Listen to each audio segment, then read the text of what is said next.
Assalamualaikum waalaikumsalam warahmatullah.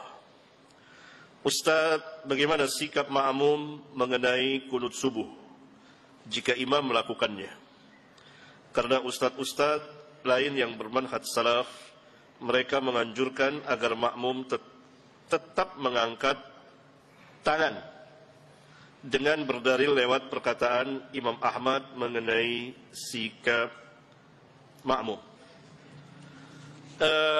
Kunut subuh, tanyakan kepada ustaz itu, kunut subuh bid'ah atau sunnah? Itu pertama. Kalau sunnah menurut mereka ahli kunut. Kita harus tahu dulu, menurut antum kunut subuh itu sunnah atau bid'ah? Kalau jawabannya sunnah, halas, berbeda antara kita dengan mereka. Kita mengatakan kunut subuh itu bid'ah. Jika mereka mengatakan tidak ada ulama yang membid'ahkan, apa jawaban kita? Apa jawabannya?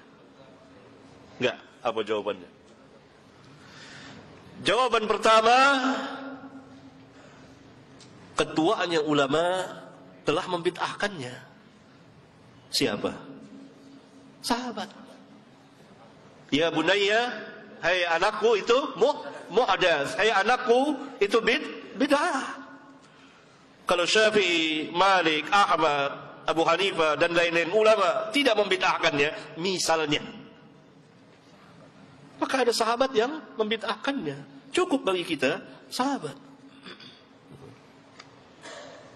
Tentu lebih mulia sahabat dari mulia sahabat, langsung mengatakan bid'ah.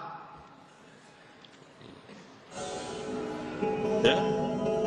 Nah, kalau jawabannya bid'ah atau jawabannya tidak sunnah, tegaskan apa yang Ustaz maksudkan dengan tidak sunnah. Jawabannya tentang sabar itu Ustaz. Karena mereka dibina atas dasar taklid, maka dia cari jalan sana. Maksudnya cari ilmu. Kan suka begitu, jangan bilang bid'ah, tidak sunnah saja. Tanya, apa yang dimaksud dengan tidak sunnah? Dan yang menjadi lawan tidak sunnah itu apa?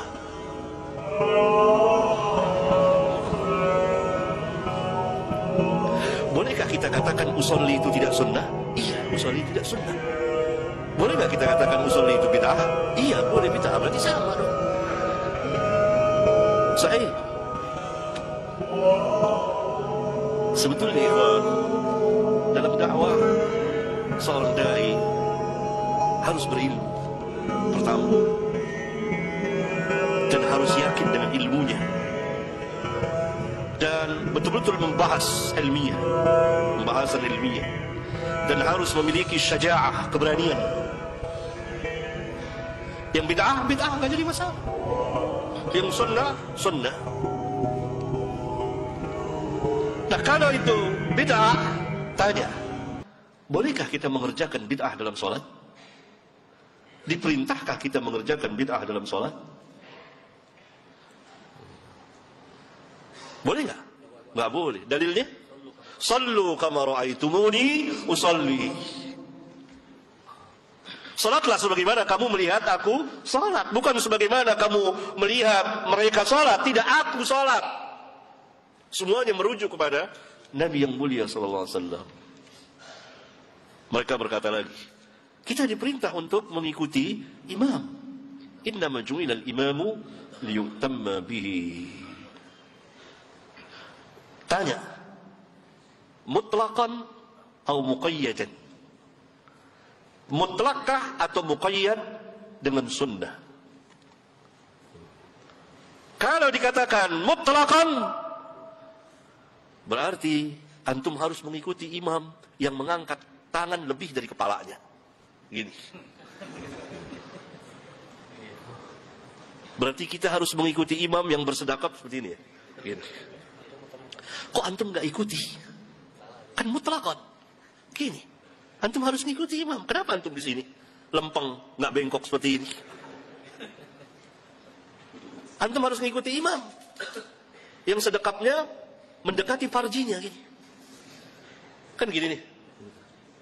Berarti ini hadisnya dhaif, di bawah pusar, nggak sampai ke parji bahkan sini. Berarti mengamalkan hadis dhaif dan dalam mengamalkannya tidak tepat sampai mendekati parji gini. Harusnya di sini di bawah pusar. Tapi hadis itu dhaif. Kenapa antum nggak ngikuti? Bahkan antum di sini. Kelebihan juga.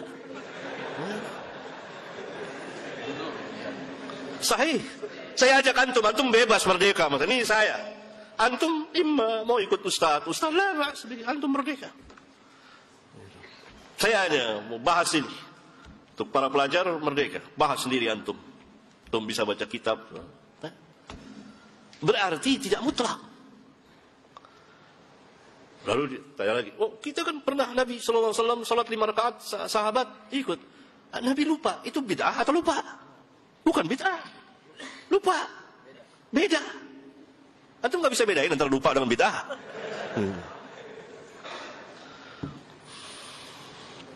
Paham ya? Itu sekilas, ada banyak lagi. Ya. Oleh karena itu, kita tidak diperintah mengikuti imam yang mengerjakan bid'ah. Kalau kita meyakini bahwa kunut subuh itu tidak sunnah, yakni bid'ah, maka tidak boleh kita ikuti. Dan kita tidak mengerjakan.